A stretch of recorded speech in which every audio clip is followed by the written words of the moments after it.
ඒ නිසා තවත් දෙයක් කියන්න ඕනි.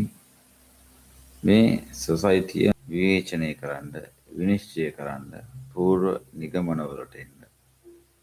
නිසා අපි කරන කියන දේවල් පිළිබඳවත්, අපි කරන කියන ප්‍රකාශයන් පිළිබඳවත්, ඒ ප්‍රකාශයන් සමාජයට ආන්දෝලනාත්මක ප්‍රකාශයන් නම්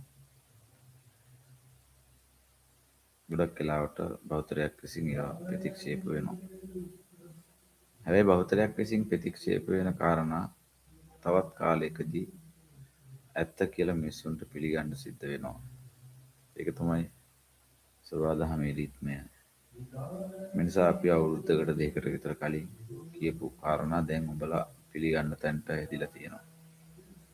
මට හිතෙනවා මේ අවුරුදු දෙකකට විතර කලින් කියපු මගේ ජීවිත කාලය ඇතුලේ විනාඩි කිහිපයක කරපු ප්‍රකාශයන් විතරයි උඹලා ඔය ඔළුවේ තියාගෙන කර තියාගෙන දැන් තැන් වල දාගෙන යන්නේ.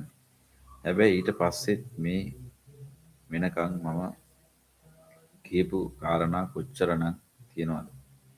මට ඉතින් උඹලට මේ දේවල් ඇහෙන්නේ තව අවුරුදු කිහිපයක් ගත වුණා. අද කියන සමහර කාරණා වුණත් උඹලට ඇහෙන්න ගන්නේ තව අවුරුද්දක් එකක් ගියාම.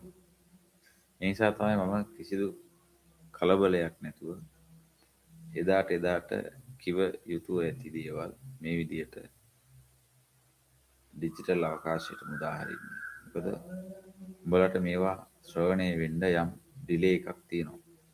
මේ ටික මං සජීවීව කියනකොටත් ඔබ නිදිනේ. හරි. ඒ කියන්නේ උඹලා හැරිලා මේක පස්සේ බලනකොටත් යම් කාලයක් ගත වෙනවා. ඇහෙන්න යම් කාලයක් ගත වෙනවා. නමුත් ඇහිච්ච දේ තේරෙන්නත් උඹලට ඊටත් වැඩි කාලයක් ගත වෙන්න පුළුවන්.